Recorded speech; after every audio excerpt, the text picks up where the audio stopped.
Hello and thank you for joining us on another edition of McAllen News Update. I'm Crystal Garcia.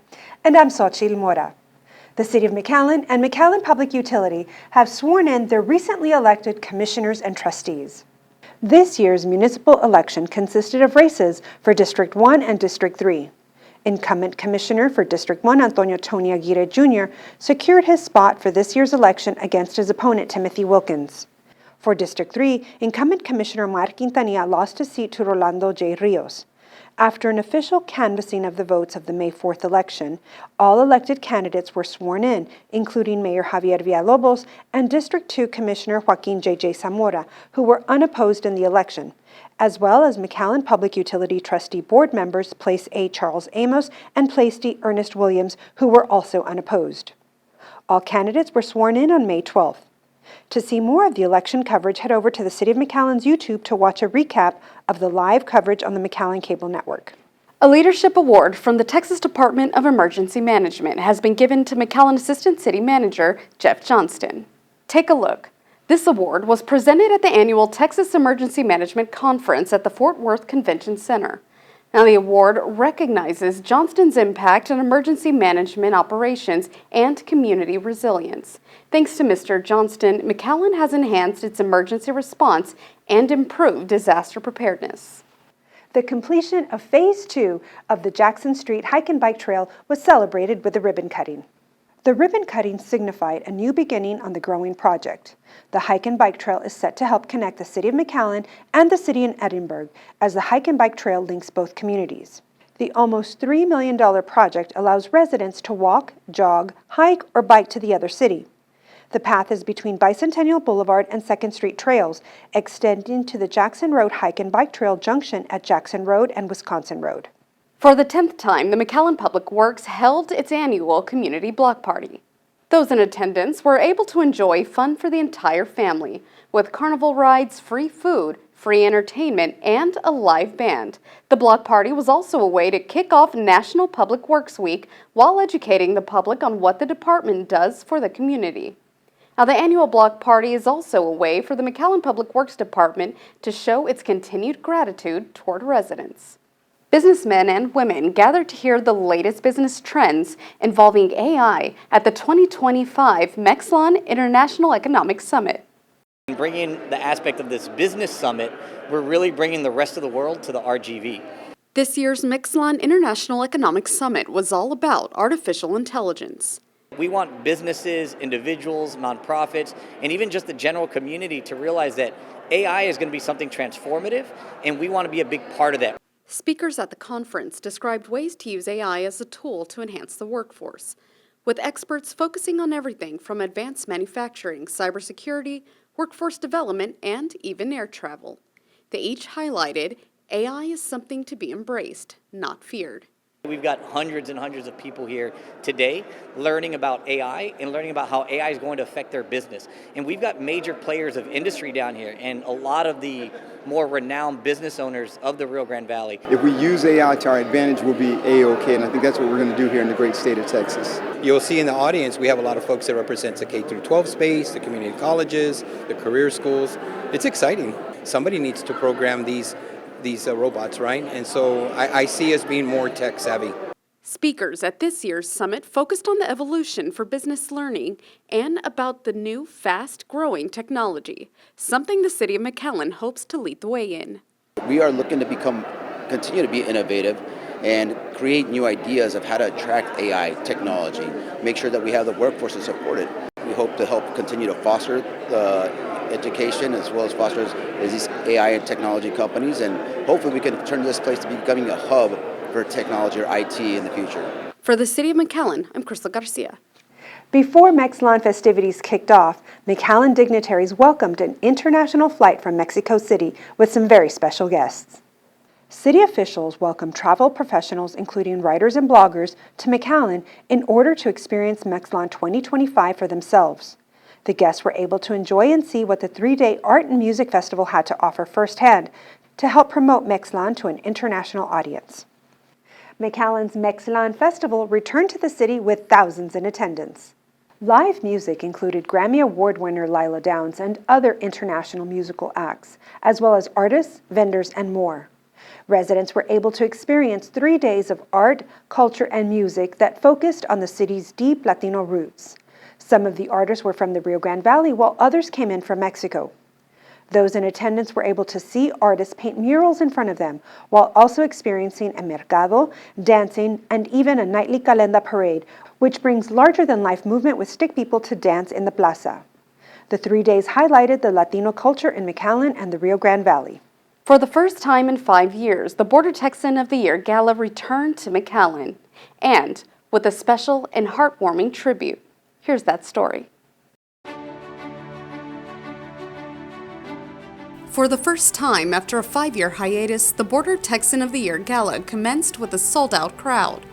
This time serving as the opening gala for McAllen, a 3-day art and music festival. Border Texan of the Year is an event that was created to highlight the Valley. For a long time, in the 1960s, 70s, and 80s, the Valley was very slow to develop.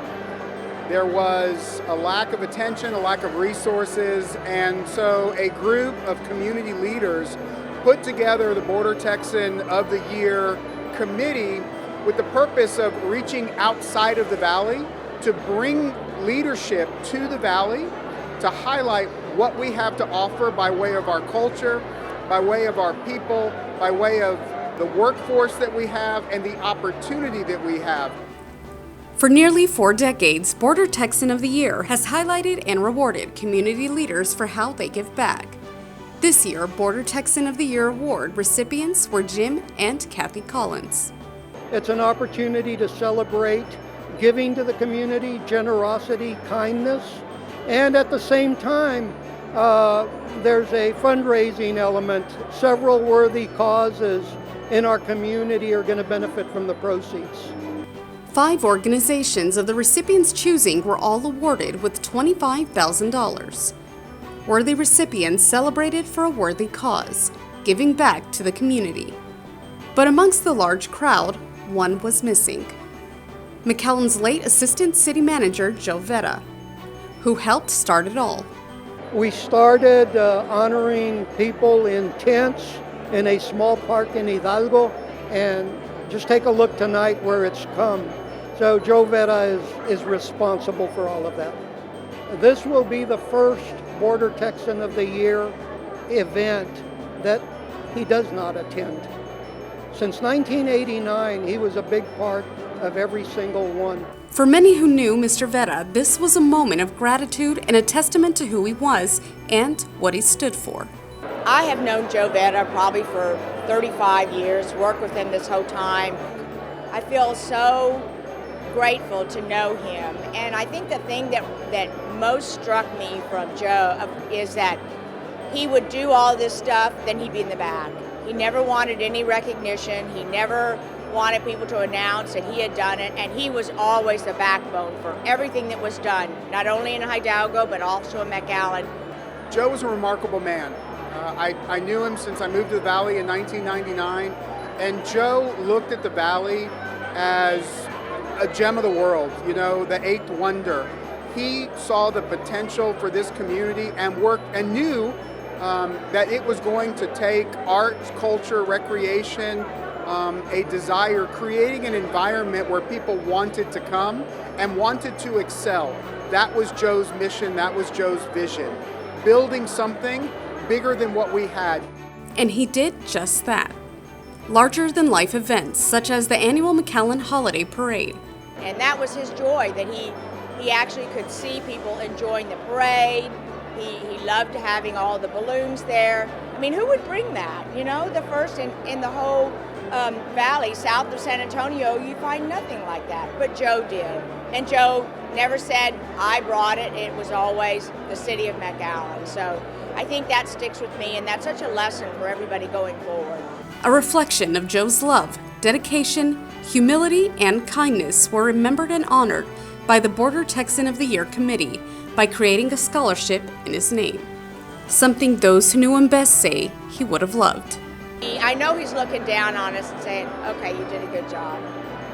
Yeah. For the City of McAllen, I'm Crystal Garcia. Big news from McAllen's Champion Lakes Golf Course. The South Texas Professional Golf Association hosted a drive, chip, and putt local qualifier at McAllen's Champion Lakes Golf Course. Thanks to the hard work and collaboration of the McAllen Parks and Recreation Department, in only its second year in McAllen, the event has become one of the premier local qualifiers. Junior golfers ages 7 to 15 took to the green for a chance to earn a spot playing at the Augusta National Golf Club, home of the Masters, where they would compete against junior golfers from across the United States. A couple of homeowners were able to receive a home makeover thanks to a program from Keep McAllen Beautiful. Now, thanks to K&B's initiative, Paint McAllen Beautiful and volunteer help from DHR Help, the first home of 2025 was able to be repainted. Now, this program is available for McAllen homeowners who are ages 60 and older, low income, or who have a permanent disability. For anyone interested in applying, head to keepmcallenbeautiful.org or fill out an application at McAllen City Hall. The City of McAllen and the McAllen Veterans War Memorial Committee held its annual Memorial Day ceremony to honor fallen military men and women. City leaders and community members gathered at the McAllen Performing Arts Center to pay their respects to those who lost their lives on the battlefield while serving the country. The event included a presentation of colors, the national anthem, and remarks from city officials on remembering those who fought for the United States and paid the ultimate sacrifice. The City of McAllen honored law enforcement officers who paid the ultimate sacrifice. Police officers from across the valley gathered at the McAllen Police Department's memorial to honor the 5 McAllen police officers who lost their lives while on duty. Now, the families of officers Federico Sainz, Rosalín Suarez Jr., Reynaldo Lopez, Edelmiro Garza Jr., and Ismael Chavez were able to watch as the ceremony honored each one's call to service with a gun salute, laying of a wreath, and a moment of silence. At McAllen, we've lost 5 men in the line of duty. So this week and this day has a very special significance for us to remember them, to honor them, to thank them for what they did for their community. And we use this opportunity again to celebrate those that are still with us here, that are carrying the mission every day. Congresswoman Monica de la Cruz also honored the McAllen police officers who gave their lives in the line of duty by doing a roll call from the U.S. House of Representatives. This was streamed live on house.gov. More than 180 applicants will be taking McAllen's Police Department's entrance exam. This marks a 12-year high in the number of applicants for the McAllen Police Department's Civil Service exam, the highest registration number since 2012, demonstrating a renewed interest in law enforcement careers and a strong desire to serve and protect the community. City officials and church leaders gathered at McAllen City Hall Commission Chamber to celebrate National Day of Prayer. Pastors and chaplains took turns praying for city leaders and the community. Mayor Javier Villalobos says by participating in this gathering is just one way to ask for guidance from a higher power to ensure decisions are being made for the good of the community. I think it's very important that whatever we do, we do it, glorifying our Lord. In reality, a lot of times there's separation of church and state, but that doesn't mean that you set aside your morals, your ethics. That's something that's very important for us here in McAllen. Hurricane season is right around the corner. The City of McAllen joined surrounding Hidalgo counties and Hidalgo County for the Regional Hurricane Preparedness Press Conference at Edinburgh City Hall. Residents and city leaders shared information about each city's disaster response plans, discussing past experiences and speaking on current available resources to help residents prepare before and after a hurricane hits. To prepare for potential severe weather, the City of McAllen held a sandbag distribution in early May. Residents were able to get 6 sandbags per household, and businesses were able to get 12 sandbags per business. All that was needed was proof of residency. The distribution lasted for 1 day, allowing multiple McAllen residents time to prepare for the anticipated weather. To get emergency notifications and alerts, text McAllen to 99411 or sign up for Code Red at McAllen.net. The McAllen Fire Department uncoupled the hose on a new fire station. Fire Station number 8 is officially up and running and ready to serve those living in the Tres Lagos area. The building is more than 10,000 square feet and is able to serve the firefighters assigned to that fire station and features a kitchen, dining room, day room, fitness area, dorms, and a space for equipment. Chief Juan Gloria says that this has been a long-awaited dream come true. It's incredible to think how long it takes to bring to reality a project of this magnitude. And so just to put that in perspective, it was 10 years ago next month that the official groundbreaking of the Tres Lagos area was done. McAllen has several renovated fire stations with updates over the years, but this is the first brand new fire station that's been built in 16 years, according to Chief Gloria. Now, the final construction cost on this project was more than $4 million. For those recovering from the recent March storm and flooding, federal help is here. FEMA and the Small Business Administration staff have opened up 7 disaster recovery centers throughout the Rio Grande Valley that will offer face-to-face help, one of which is in McAllen. For Hidalgo County residents who were affected, head to the Las Palmas Community Center in McAllen, the FAR Economic Development and Research Center, or the Weslaco Economic Development Center. No appointment is needed. The City of McAllen is reminding everyone who will be flying soon that they will need a real ID or U.S. passport. For those planning to fly domestically and need a passport, head to the McAllen Passport Division located at the McAllen Downtown Parking Garage. Just bring an original photo ID, proof of citizenship, and check or money order made payable to the U.S. Department of State. No appointments are necessary. The Passport Division is open Monday through Friday, 8 a.m. to 4 p.m., and will have Saturday hours on June 7th and June 21st. For more information, contact 956-681-1450. The McAllen Chamber of Commerce kicked off National Travel and Tourism Week by highlighting the importance of travel. The event highlighted the importance of travel and tourism to growing McAllen's economy. While there, Chamber officials also announced the lineup and multiple activities that would be taking place during the 2025 McAllen Festival. The McAllen Shop Hop Tour is in full swing. The McAllen Chamber of Commerce, the City of McAllen, and Visit McAllen collaborated to help celebrate the city's shopping scene. The goal was to connect local store owners with residents and visitors, showing what McAllen businesses have to offer. The McAllen Shop Hop Tour will continue until early June. Shoppers can explore new stores, get discounts, and even free items, all by following Visit McAllen's social media accounts. Kittens and McAllen City Hall. It's the perfect combination for McAllen's annual kitten internship. 13 kittens from Palm Valley Animal Society were able to spend a day away from a kennel and into the arms of some of McAllen's employees. Now, the idea is to help these kittens in need of a home get adopted. Now, many find that going to the animal shelter can be a difficult experience, but with animals coming to them, employees and the community are able to envision their new pet with them and their newly acquired social and office skills. So far, 1 kitten has been adopted. An exhibit at the International Museum of Arts and Science explores an essential part of the planet: water. Residents can view the Water Journey exhibit and take a deeper look into the complexity of water, thanks to help from the McAllen Public Utility Board. Visitors can now dive deeper into what comes out of their tap and learn more about how the process works. Water Journey provides a comprehensive understanding of water's journey from its origin to the different cleaning stages. Visitors will be able to engage with the experience through the interactive mechanical elements.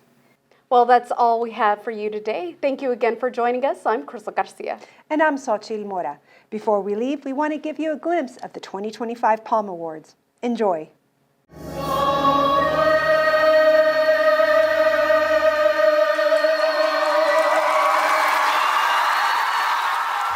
We're here at the Palm Awards. What an exciting night for students, theater students in the Rio Grande Valley. An opportunity to showcase their skills, their talents, their hard work, and really what the Valley has to offer the global stage.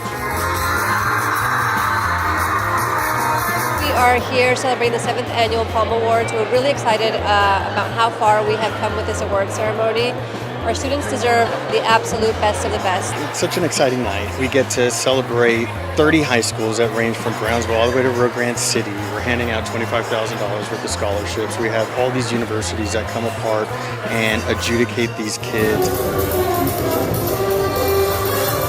The talent of theater students in the Rio Grande Valley is superb. And so I'm here to present an award, but ultimately we want to make sure that students are aware of who we are at UT Austin, because we're definitely aware of who they are. It's not about winning, but it's always nice to have someone telling you that you did right and you were good. A lot of people don't think of the Rio Grande Valley as a place to come as far as theater, but they'll be surprised because this is the place. We're trying to let everybody know that the best, not only in Texas, but probably in the country, are the best in theater right here in the Rio Grande Valley.